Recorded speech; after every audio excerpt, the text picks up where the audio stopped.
The child of power follows a young hero gifted with extraordinary abilities, destined to shape the fate of their world.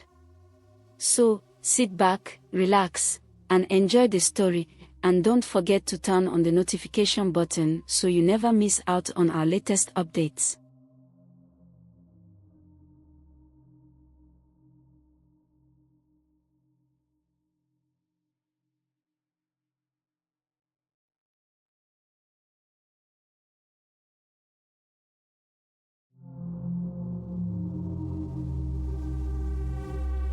There was a time in a small village when a child unlike any other was born. His name was Duro, and from the moment he entered the world, it was clear that he was different. His mother, Eo, was a quiet and reserved woman, and when she gave birth to him, strange things were said. Some whispered that the newborn's eyes were too sharp and knowing for a child, and unlike other babies, he did not cry. At first, the village paid little attention to these rumors. Babies, after all, were just babies. But as Duro grew, unusual things began to happen. Small signs started to show: a sick chicken would suddenly recover, or a storm that had devastated neighboring villages would mysteriously miss theirs. Quiet murmurs began to spread. The first significant event occurred when Duro was just 5 years old. A child in the village named Beo had fallen gravely ill, consumed by a fever that no healer could soothe. As the villagers feared for Beo's life, Duro quietly entered the boy's home. Without hesitation, he placed his hand on Beo's forehead. Within moments, the fever broke, and Beo sat up as though nothing had been wrong.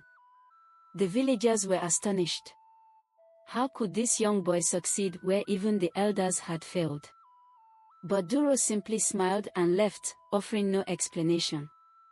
As the years passed, Duro's powers grew stronger and more undeniable. When the village faced a devastating drought, it was Duro, at the age of 8, who climbed the highest hill and, with his arms raised to the sky, brought rain. The heavens opened in response to the silent cry. From that moment, he was known as the Wonder Child, a name that carried both admiration and unease. Though many praised Duro for his miracles, not everyone was at ease. As he grew older, his powers, once seen as a blessing, began to stir fear among the villagers. Cows refused to give milk in his presence, and chickens stopped laying eggs. People began whispering that Duro spoke to the wind, as if it were his friend. Some claimed he could communicate with shadows. His power, once cherished, became a source of quiet dread. That fear deepened when a young girl named Kemi went missing. Days passed without a trace of her, until one night, Duro arrived at her parents' home and led them to the forest, where Kemi sat unharmed by a tree. Though Kemi claimed Duro had kept her safe, there was something hollow in her voice, and the villagers couldn't shake their growing unease. As Duro's reputation grew, so did the expectations of those who came to seek his help. His power, once seen in small miracles, now manifested in even more remarkable ways. The village, and soon the surrounding areas, became witness to miracles that defied explanation. One day, word reached the village that a wildfire had broken out in the hills surrounding a nearby settlement. The villagers rushed to help, but the flames were fierce, consuming everything in their path. The fire threatened to spread to the village, and fear gripped the hearts of the people. The elders gathered, unsure of how to stop the fire. Without hesitation, Duro made his way toward the blaze. He stood before the roaring inferno, his arms raised toward the sky. As the flames licked at the edges of the village, something strange happened. The wind shifted suddenly, and the fire seemed to falter. With a single wave of Duro's hand, the flames began to recede, as though the very air obeyed his command. Within minutes, the fire died out completely, leaving the village untouched. The people stood in awe, unable to believe what they had just seen. Another miracle occurred when a severe famine struck a village many days' journey from Duro's home. The land was barren, the crops had failed, and people were beginning to starve. They sent word to Duro, hoping for his help. The journey was long and dangerous, but Duro, ever humble and willing to serve, made his way to the village. When he arrived, he found the fields cracked and dry, with no signs of life. The villagers, weak and hopeless, greeted him with tears in their eyes. Duro walked through the empty fields, his face calm and focused. Then, kneeling down, he pressed his hand into the soil. Slowly, the ground began to soften, and the air filled with the scent of rain, though no clouds were in sight. Within hours, green shoots began to sprout from the earth. The barren fields transformed into fertile land, bursting with crops that grew faster than anyone could believe. The famine ended, and the people had food once more. The village, safe from certain death, knew that they had been touched by the hands of the Wonder Child. By the time Duro was 12, the village had become divided. Some continued to see him as a protector, while others viewed him as a danger they could not control. A wicked man named Akin, jealous and fearful of Duro's growing influence, led a small group of men to confront the boy. Armed with charms from a dark medicine man, Akin believed he could strip Duro of his power.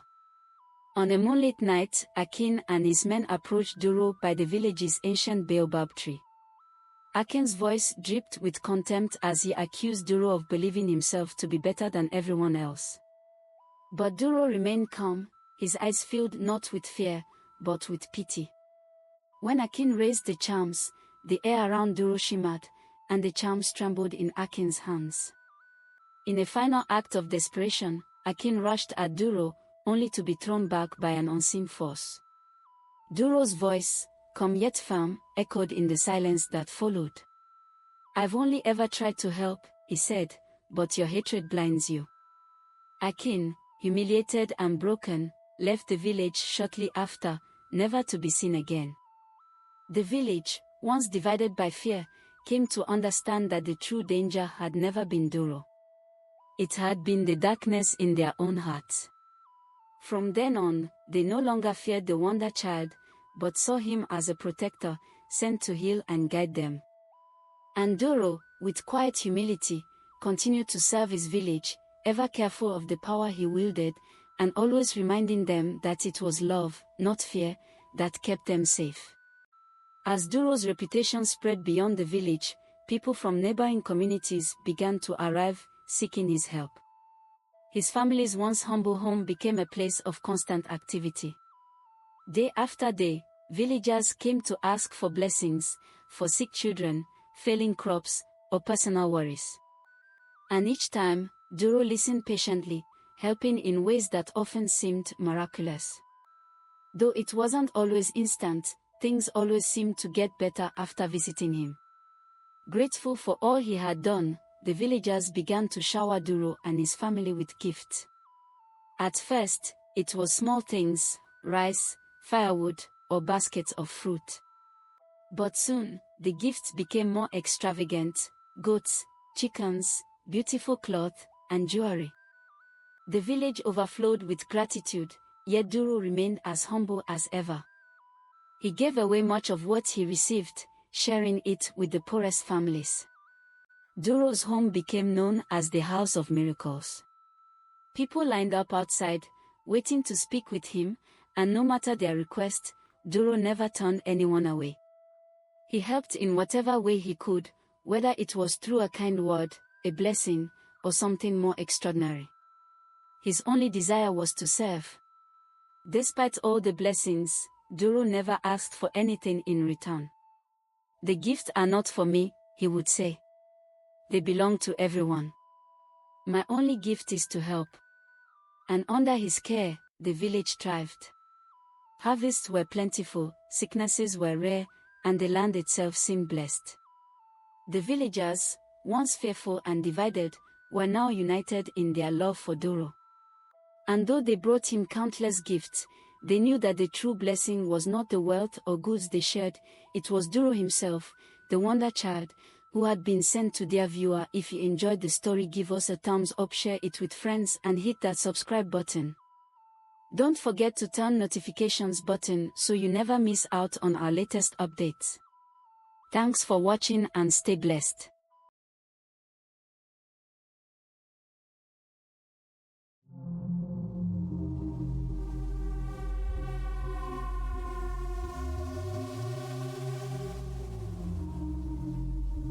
The Cursed Souls Who Stole from the Dead follows a group of college students who, driven by curiosity and greed, steal from the dead, only to awaken a terrifying curse that haunts their lives.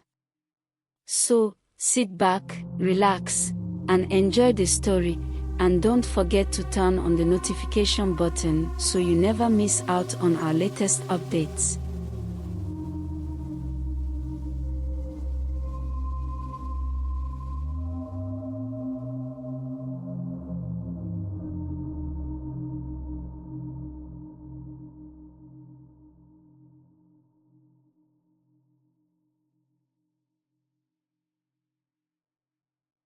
Dreams and ambition. Coming from a rich background, he was well known and respected. But soon after arriving, Uche found himself attracted to a mysterious group of older boys on campus who seemed to wield a certain power and influence. They were part of a secret cult, and before long, Uche was drawn in, pressured into joining, and forced through a terrifying initiation ritual. One night, Uche and his group learned of a local tale. A wealthy woman had been buried with a casket filled with gold and treasures. Tempted by the promise of riches, they decided to steal the casket. Under cover of darkness, they unearthed the grave, taking the gold and even selling some of the pieces to foreigners. But just days after the grave robbery, strange and frightening things began to happen. Uche began having nightmares, visions of the woman demanding her treasures back, her face twisted in anger. His friends reported seeing her spirit too, feeling an icy chill wherever they went. Desperate for help, they consulted a local ritualist who told them they had only 7 days to retrieve every piece of gold they'd taken, or the woman's curse would kill them all. The days flew by, and the boys searched frantically for the treasures. But some of the gold had already been sold and was impossible to recover. With each passing day, the curse tightened its grip. The boys fell sick, one by one, their health deteriorating rapidly. Uche, an only child, watched as his life crumbled around him, burdened by guilt and fear. By the end of the week, they were all gravely ill, and one by one, each member of the group succumbed to the curse. Uche's parents were devastated, left to mourn their only son, who had been led astray by greed and a desire for power. And so, the legend of the cursed gold spread through the town, a chilling reminder of the price of greed. Here's how each member of the group faced their tragic end under the vengeful wrath of the ghost. Connor began seeing shadows lurking around every corner, even in broad daylight. Haunted by the spirit, he couldn't sleep or eat. Soon, his mind unraveled, and he was found wandering the streets, murmuring about the woman's wrath, before vanishing one stormy night. Turned, another member, tried to escape by fleeing the town. On his way, his car mysteriously burst into flames on the highway. Bystanders claimed they saw a ghostly figure in the flames just before the car exploded. Chidi, the most vocal about the grave robbery, woke up one morning to find his room filled with locusts that seemed to swarm only around him. No matter where he moved, the insects followed, their buzzing an incessant reminder of his actions. He soon fell deathly ill, wasting away in his own homemade, leaving Ton trapped and beyond rescue. Samoa tried to find solace by visiting the local river, but the spirit wasn't done with him. While wading into shallow water, he suddenly felt himself being pulled down. Witnesses reported he seemed to struggle against an invisible force before he was completely submerged, never to resurface. Musa, usually the healthiest of them all, began coughing up blood days after the robbery. His condition worsened, with sores appearing all over his body. Doctors couldn't explain his rapid decline, and within a week, he was bedridden, gasping for breath as his body gave out. During a heavy storm, Sigon took shelter in his family home. Suddenly, the roof collapsed right above him, crushing his leg. Doctors had to amputate, but despite the surgery, he passed away from a severe infection that refused to heal. Jide complained of feeling hands gripping his throat whenever he was alone. Soon, bruises appeared around his neck, and he struggled to breathe. Friends found him gasping for air in his room, his face twisted in terror as he took his final breath. Emeka, once a confident and outspoken leader of the group, started speaking in riddles, his eyes darting around as though he could see things others couldn't. He was eventually restrained and taken to a mental hospital, where he spent his last days in a state of frantic paranoia. Femi woke up one night with a burning pain on his chest. He looked down to find an eerie, hand-shaped burn mark that wouldn't heal. Days later, his entire body was covered in burn scars, as though he'd been touched by something from beyond, and he eventually succumbed to his injuries. Uche, the last to suffer, felt a heavy weight pressing on him wherever he went. Each night, his body weakened until he could barely stand. Finally, he collapsed in his parents' home, his last breath escaping as he saw the spirit's face appear before him, her eyes cold and unforgiving. Or they couldn't escape the strange fires that seemed to follow him. His belongings, even his clothes, caught fire mysteriously, one piece at a time. Terrified and unable to leave his house, he became a prisoner of fear, eventually perishing in his own home as a fire erupted around him, leaving nothing but ashes. Remi's reflection began to change.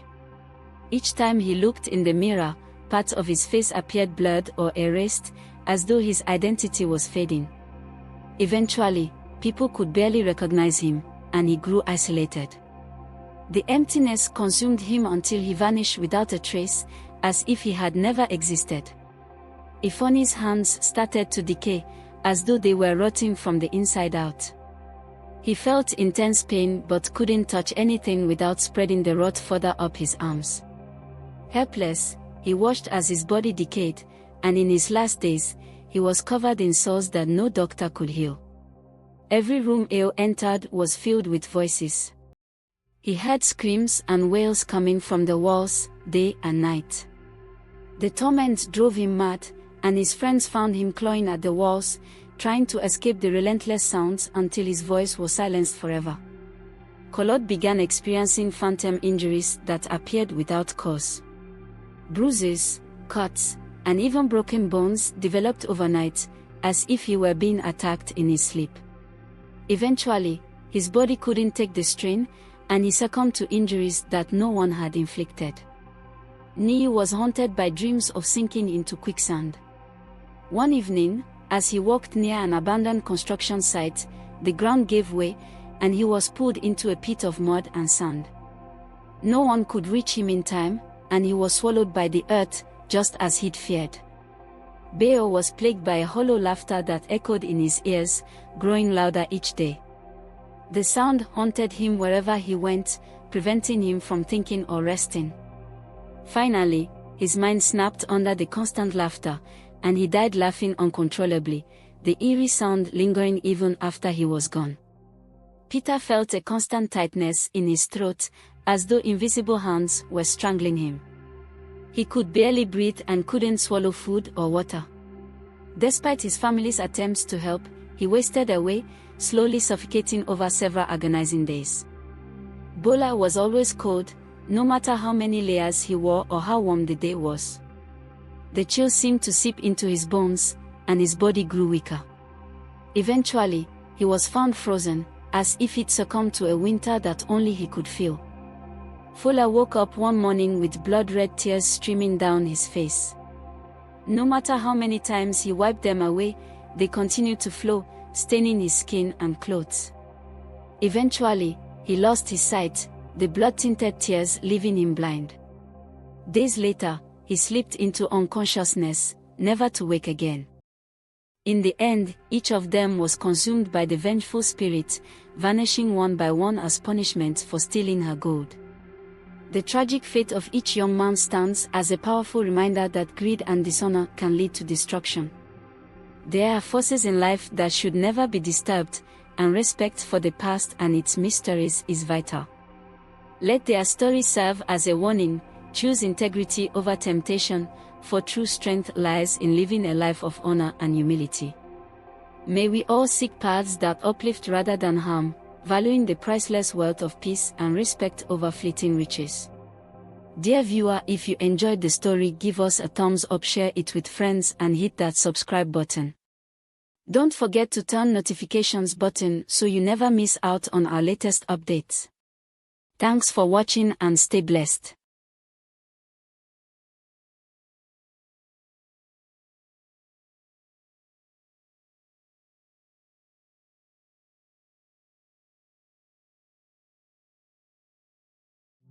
The Spirit's Judgment is a chilling tale of retribution where the spirits hold the final say.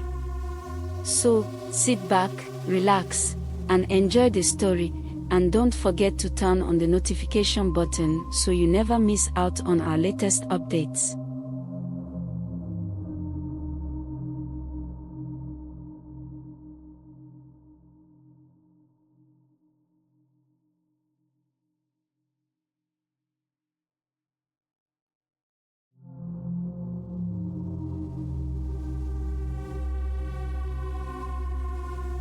In the days when the sky was close to the earth, and the stars whispered the fates of men, a mysterious visitor called the Spirit's Judgment arrived in the quiet village of Ahoda. In a secluded village, filled with drama, mystery, and tragedy. In the heart of the thick forest, there lay a secluded African village called Ahoda, nestled beneath ancient baobab trees. The villagers lived peacefully, but an unsettling legend had haunted them for generations. Whenever the moon turned red, the Spirit's Judgment would appear. One quiet night, the elders gathered by the fire. The village was unusually still. Elder Kofi was worried and said, "Have you seen it? The moon, it has turned blood red." Elder Amora was anxiously clutching her beads and said, "It's a bad omen, Kofi. The stories we've heard is real about the Spirit's Judgment." Village chief grimly said, "We must prepare. He comes for a soul, but whose?"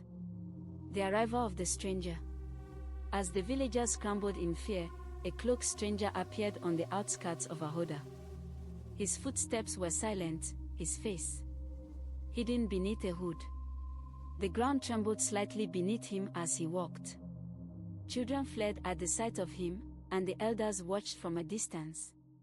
Stranger was in a low, eerie voice and said to them, "I seek shelter, and the one whose time has come." Chief, approaching cautiously, asking him, "Who are you, stranger? What do you want in our village?" Stranger calmly said, "I am but a messenger. I bring no harm, unless fate wills it." The villagers gasped.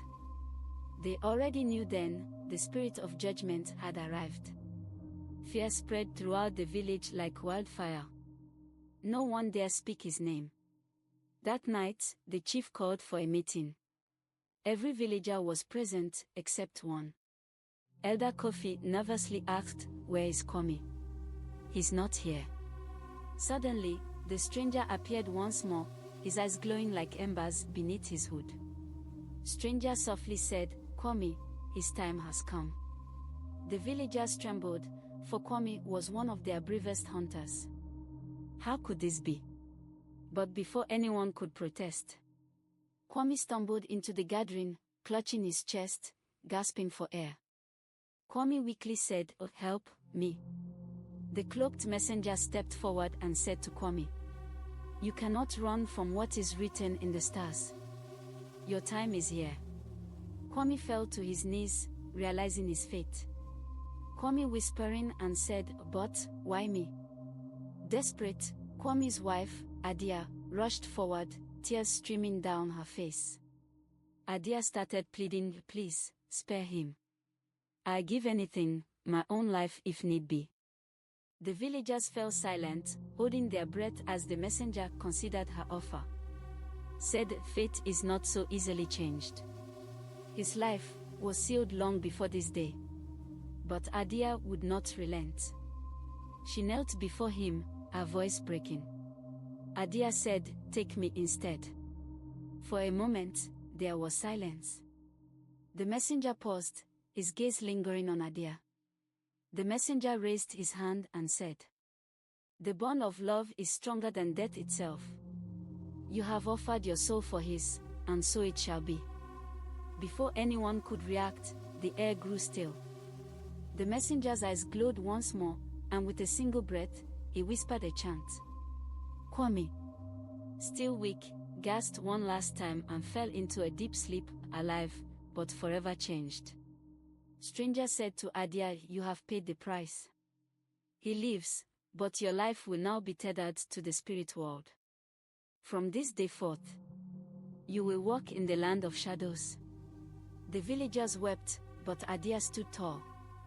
Her sacrifice had been made, and the messenger, with a final nod, disappeared into the mist, leaving behind a village forever changed. While Kwame, standing alone in remembrance of Adia, who will forever remain in his heart. Dear viewer, if you enjoyed the story, give us a thumbs up, share it with friends, comment and hit that subscribe button. Don't forget to turn notifications button so you never miss out on our latest updates.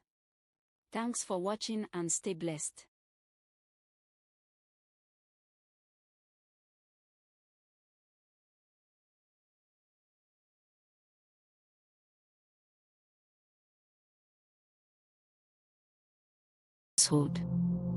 So, sit back, relax, and enjoy the story, and don't forget to turn on the notification button so you never miss out on our latest updates.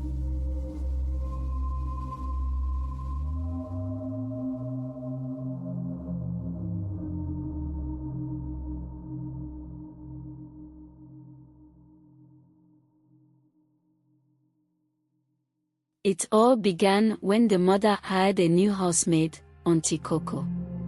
She was from a nearby village, older, with a quiet demeanor that made the son feel uneasy right away. He didn't think much of it at first. I mean, they've had housemaids before. But something about Auntie Coco was off. She never smiled, never spoke unless asked. She would just go about her chores quietly, like a shadow. But when looking at her closely, there was something strange in her eyes, something dark. One night, the son was in the living room watching TV. Everyone else had gone to bed. Auntie Coco was in the kitchen, cleaning up after dinner, or so they thought. Suddenly, the son heard whispering. It wasn't coming from the TV. It was coming from the kitchen. He stood up and crept closer to the door.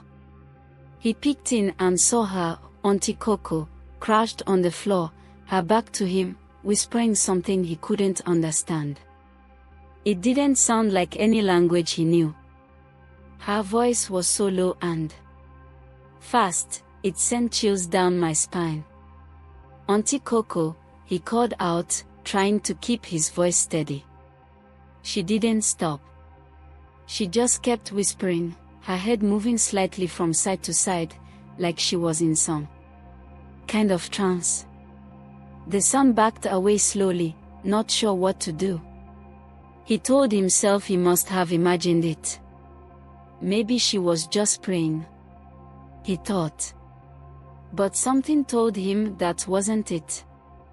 The next few days, more weird things started happening. The younger brother complained of nightmares.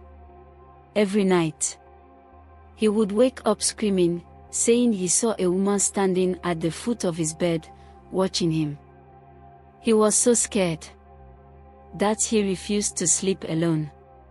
One evening, the oldest caught Auntie Coco outside in the garden, digging a small hole.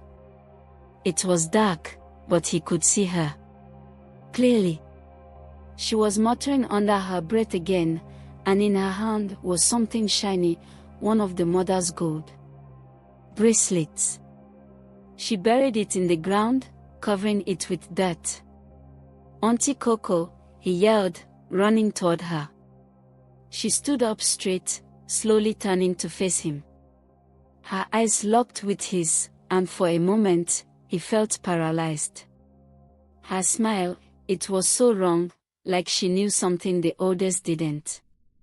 Without a word, she walked back into the house, leaving him standing there, shaken. Members of the family, especially the mother or father, start getting sick for no apparent reason. The doctors can't find anything wrong, but their health keeps deteriorating. They feel weak, dizzy, and always have headaches. But every time Auntie Coco brings them food or tea, they seem to get worse. One evening, the oldest son finds Auntie Coco in the kitchen, stirring something strange into the mother's tea. She sees him watching, but just smiles and says, "It's just herbs," to help her feel better. He knows it's not just herbs. He starts finding strange objects hidden around the house. One day, while cleaning under his bed, he finds a small bundle of feathers, hair, and bones tied together with a red string. When he confronts Auntie Coco, she denies putting it there, but he had been seeing these things all over the house, under pillows, inside closets, even buried in the garden. These protect the house, she says, but the oldest son knows they are doing the opposite. He starts to feel like the house is suffocating him, like something bad is always watching from the shadows. The family has a dog. They start acting strangely around Auntie Coco. The dog, normally friendly, begins barking or growling at her whenever she's near. Then, one day, the pet disappears. The oldest son searches everywhere, but there's no sign of it. The family members, especially the parents, begin to forget important things. At first, it's more forgetting where they placed their keys or missing an appointment. But then it gets worse. One day, the father doesn't recognize the oldest son, his own child. He looks confused and scared, asking who he is. Whenever this happens, Auntie Coco is nearby, just watching, her expression unreadable. It feels like she's draining their memories, piece by piece. A few days later, he found something horrifying, a small mound of dirt in the backyard. He digs it up and finds the pet buried there, but something's not right. It's wrapped in a cloth, with strange markings drawn on it. The siblings start hearing strange noises at night, footsteps, scratching on the walls, whispers. One night, the oldest wakes up to see dark figures moving through the house. He can't make out their faces, but he knows they're not human. He tells his parents, but they don't believe him. The next morning, the oldest son hears Auntie Coco telling his mother about visitors that only she can see. Visitors, she says, are protecting the house. But it feels more like they're watching, waiting for something to happen. This additional event would build the tension, showing that Auntie Coco's presence is not only eerie, but dangerous, as she slowly tears the family apart. The family becomes physically weaker, emotionally drained, and mentally disoriented, all while strange supernatural occurrences start taking over the house. One Sunday morning, after weeks of strange occurrences and worsening conditions in the house, the family finally decided to go to church for deliverance. The pastor prayed over them, asking God to break any dark hold on the home. The parents, desperate and exhausted, prayed harder than the oldest had ever seen them pray before. The pastor warned the family that whatever evil spirit was in their house wouldn't leave easily, but they felt a sense of hope. When the family returned home later that afternoon, the house was eerily quiet. Auntie Coco, along with all her belongings, was gone. No note, no goodbye, nothing. It was as if she had vanished into thin air. And though the family never saw her again, the house felt lighter. As if the dark cloud that had been hovering over them had finally lifted. Dear viewer, if you enjoyed the story, give us a thumbs up, share it with friends, and hit that subscribe button. Don't forget to turn notifications button so you never miss out on our latest updates. Thanks for watching and stay blessed.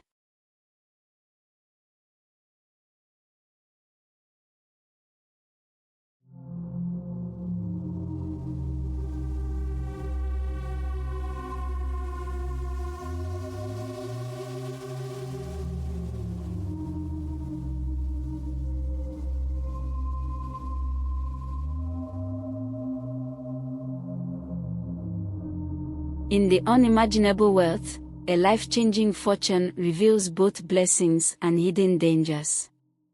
So, sit back, relax, and enjoy the story, and don't forget to turn on the notification button so you never miss out on our latest updates.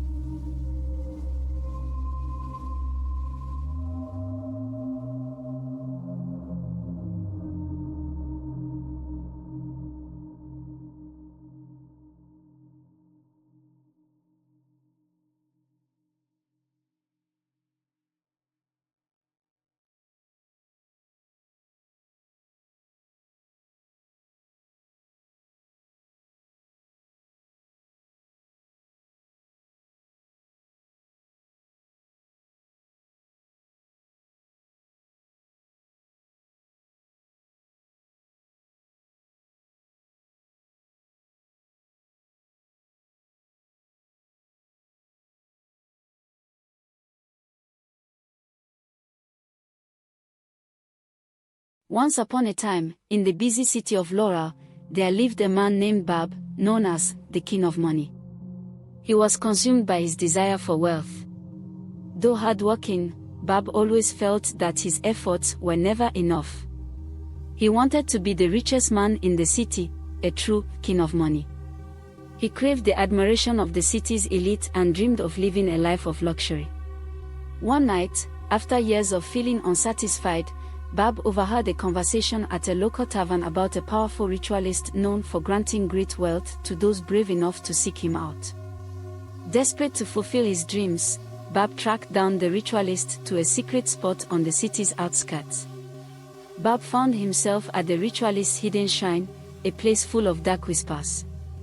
The ritualist, a mysterious figure known only by reputation, welcomed Bab and promised him untold riches. But there was a sinister price to pay. You will gain unimaginable wealth, but for 7 years, every 7 days, you must sleep with a mad woman. You will never be able to look at her again once it's done, or the curse will strike early. Bab's greed clouded his judgment, and he barely registered the ritualist's final words. If you follow the rules, your wealth will stay. But if you go against them, your body will betray you. You will fall ill, and your flesh will decay with wounds that no healer can cure. Are you prepared to pay the price for this wealth?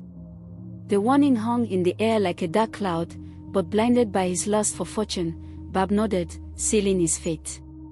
With each forbidden encounter with the mad women, Bab's wealth began to grow. At first, his modest income transformed into a steady stream of money. But soon, it became more than just wealth, it became power. Each time he completed the ritual, his fortune multiplied. His small apartment was replaced by a luxury penthouse in the heart of the business district. Bab's riches quickly became the talk of the town. Gold, jewelry, and expensive suits filled his wardrobe.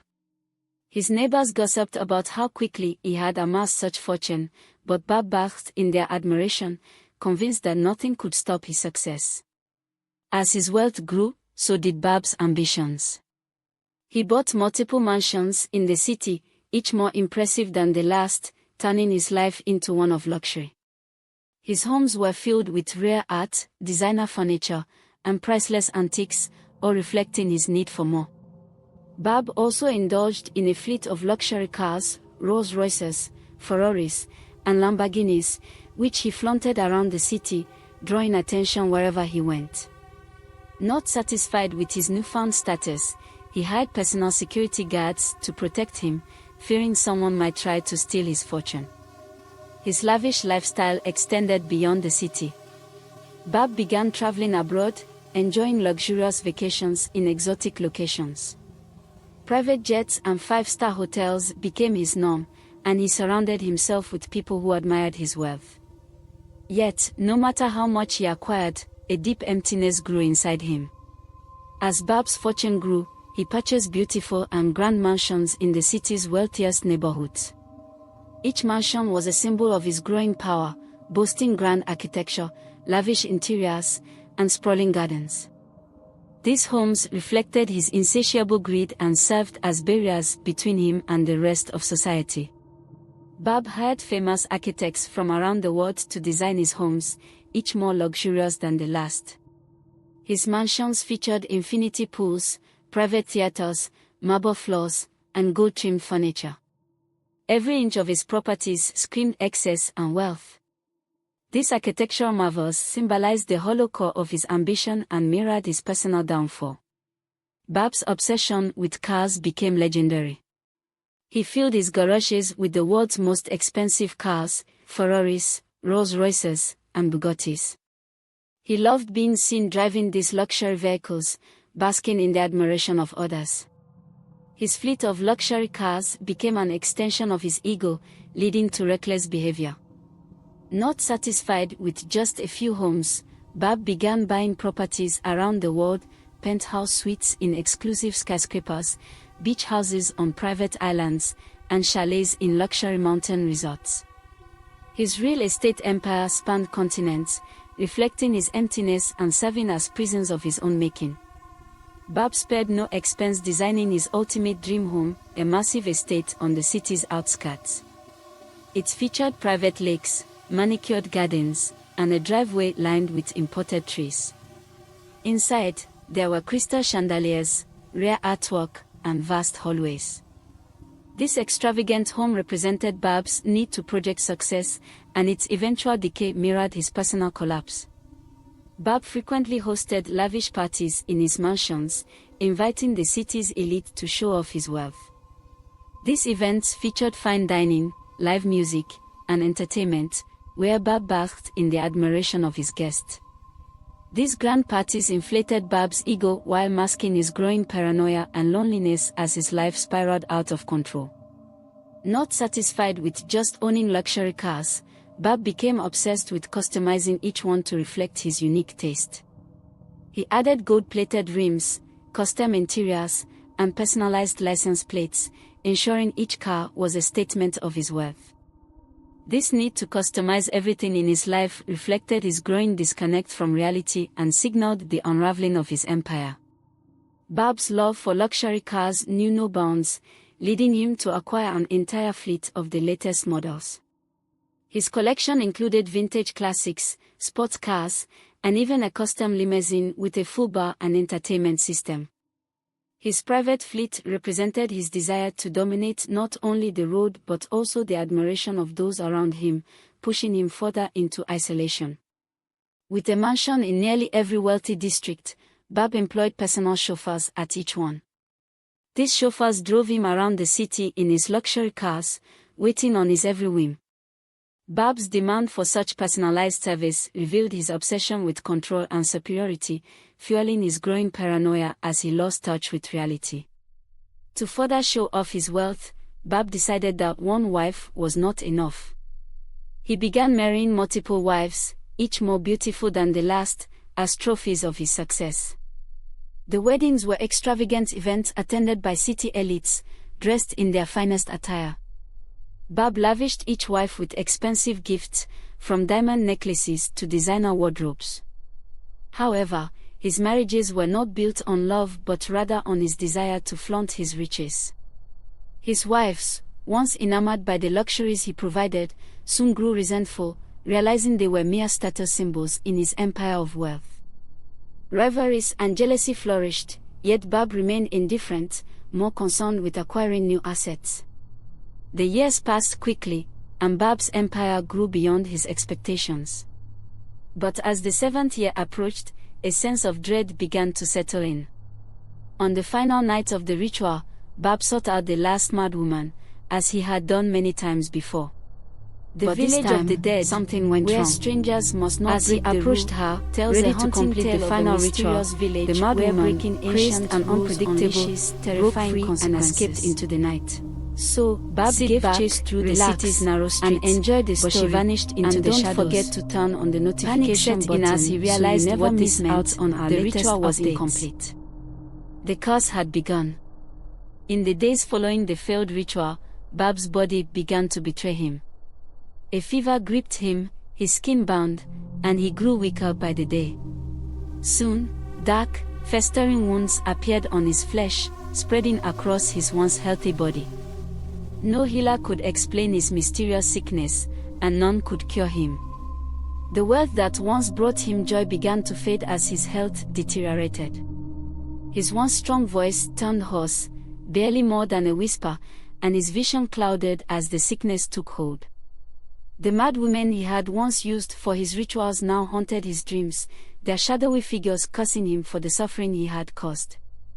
As Bab's condition worsened, his wealth became meaningless.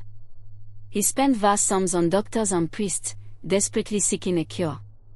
But no amount of gold could save him. The grand mansions he owned fell into disrepair, and his luxury cars collected dust. His loyal servants abandoned him, stealing whatever valuables remained before fleeing his crumbling empire. In the end, Bab was left alone in his once grand mansion, a hollow shell of the man he had been. His body, covered in festering wounds, withered away. The very wealth he had sacrificed so much for had become meaningless in the face of the curse that now consumed him. Plagued by unrelenting pain, Bab's mind began to unravel. He ranted and raved, pleading for forgiveness from unseen forces, his voice echoing through the empty halls of his mansion. The few neighbors who dared to visit claimed to hear eerie wails and unsettling laughter from within his home. Even those who had once envied him now pitied him as they watched his final descent into madness. At last, death came for Bab, not as a tragedy, but as a release from the torments he had brought upon himself. His story became a cautionary tale whispered throughout the city. Dear viewer, if you enjoyed the story, give us a thumbs up, share it with friends, and hit that subscribe button. Thanks for watching and stay blessed.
Legends, the village of the dead.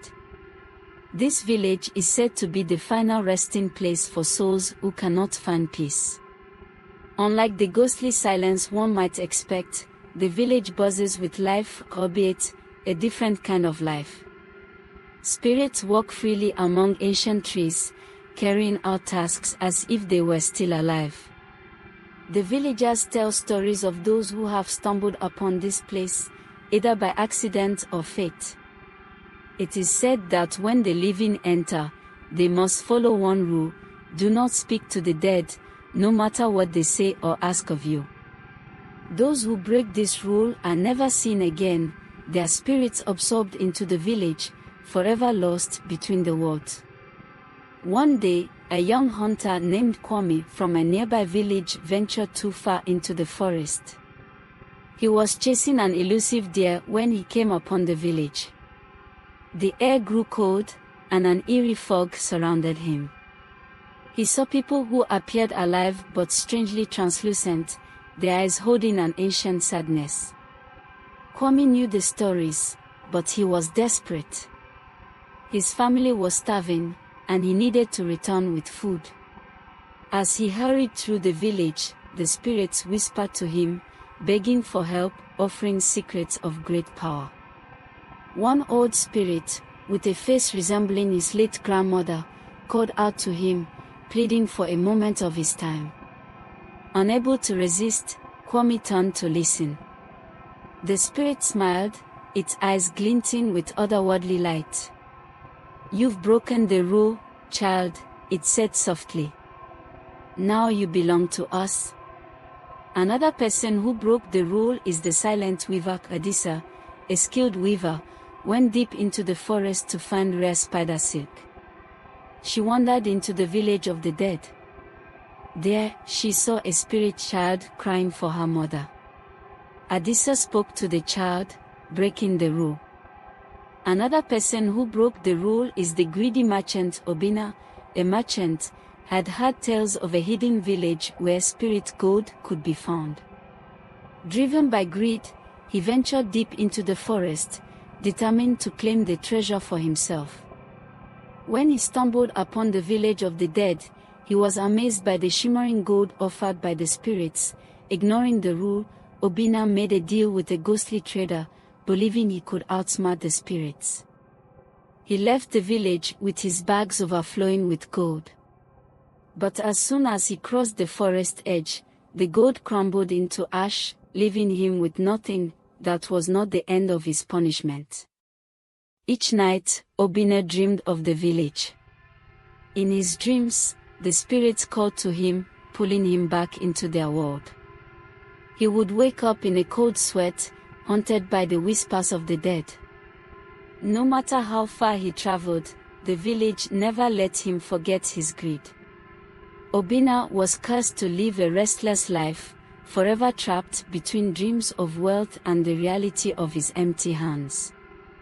Another person who broke the rule is the lost warrior Ikin. Was a fearless warrior, known for his courage on the battlefield. One day, during a fierce battle, he lost a close comrade. Stricken by grief, he heard rumors of a place where the dead could be found. Desperate for guidance and closure, he ventured deep into the forest and stumbled upon the village of the dead. In the village, he saw the spirit of his fallen comrade. Ignoring the rule, Ikin called out to him, seeking advice on how to lead his people to victory. The spirit, saddened, warned him to leave immediately and forget what he had seen. But Ikin refused to go, believing he could learn more and return stronger. As soon as he spoke, the village's curse took hold. The fog thickened, and Ikin's body began to fade. He was trapped. Now, he is forced to relive every battle he ever fought, locked in an endless struggle against shadowy enemies that cannot be killed. Though his body is gone, his cries of war and the clash of his weapons echo through the village. Those who wander too close may hear the sound of his eternal fight, a warning to all who think they can seek answers from the dead. Another person who broke the rule is the mourning mother. Ya, a mother overcome with grief, entered the village of the dead in search of her lost child. Her heart was heavy, and she wandered aimlessly, hoping to find the little one who had been taken from her too soon. As she walked through the eerie village, she felt a small hand tug at her dress. Overcome with emotion, Ya knelt down and spoke to the child, calling them by name. But as soon as she did, the spirit child disappeared into the fog, leaving her alone once again. Ya realized too late that she had broken the rule. The village claimed her, and she was cursed to stay. Now, she serves as a caretaker for other lost souls who arrive in the village. She comforts them, guiding them through their new existence, but her heart remains broken. Though surrounded by spirits, Ya is forever searching for her child, who remains just out of reach. Her sorrowful whispers can be heard by those who stray too close to the village, warning them of the price of breaking the rule. You may find the one you seek, but you will never be together. Another person who broke the rule is the cursed musician. Ton was a gifted musician known for his skill with the flute. One night, while walking near the forest, he heard a haunting melody drifting through the trees. The tune was so beautiful and mysterious that he couldn't resist following it. He wandered deeper into the forest until he found himself in the village of the dead. There, Ton saw a spirit holding a flute. The spirit offered to teach him the melody, promising it would make him the greatest musician ever. Unable to resist the temptation, Ton spoke to the spirit, breaking the rule. As soon as he did, Ton was cursed. He could never leave the village. Now, he plays his flute endlessly for the spirits, his haunting music keeping them bound to the village. Though his melodies are unmatched, no living person will ever hear them. Ton's music belongs only to the dead, and he remains trapped, playing forever for an audience that cannot applaud. It is said that on quiet nights, travelers near the forest can hear Ton's sorrowful tunes. His story serves as a warning: do not speak to the dead, no matter what they offer. Another person who broke the rule is the reckless scholar. Zubri was a curious and ambitious scholar, always seeking forbidden knowledge and ancient secrets. One day, he heard whispers of a hidden place where the dead held the wisdom of the ages.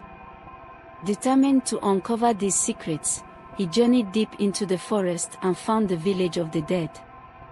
The village was shrouded in mist, and the air was heavy with silence.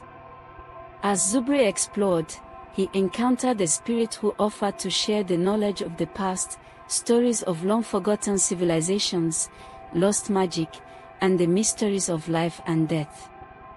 Ignoring the rule, Zubri spoke to the spirit, eager to learn. The spirit revealed truths beyond human understanding, filling Zubri's mind with endless knowledge. But this knowledge came at a price. Zubri was cursed to remain in the village forever.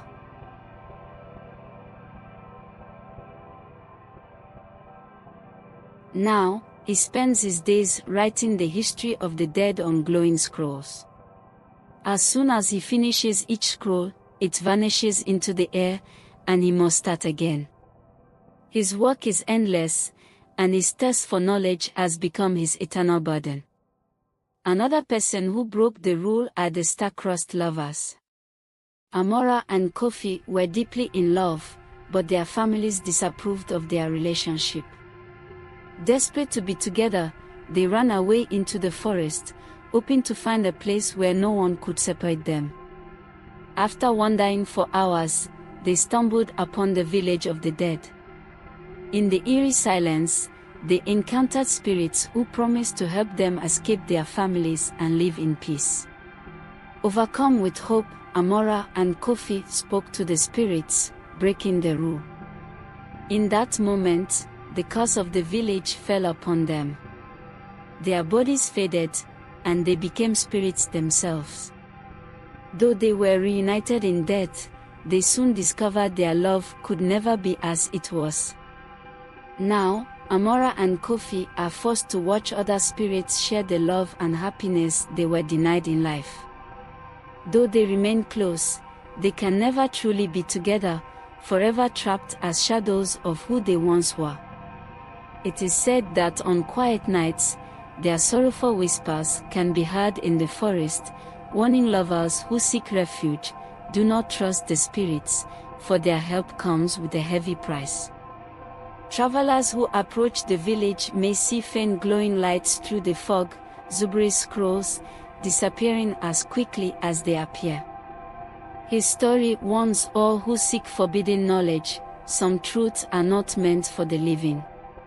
From that day on, travelers who wander too deep into the forest hear a new voice among the whispers, warning them, "Do not speak to the dead, or you too will join us." Dear viewer, if you enjoyed the story, give us a thumbs up, share it with friends, and hit that subscribe button. Don't forget to turn notifications button so you never miss out on our latest updates. Thanks for watching and stay blessed.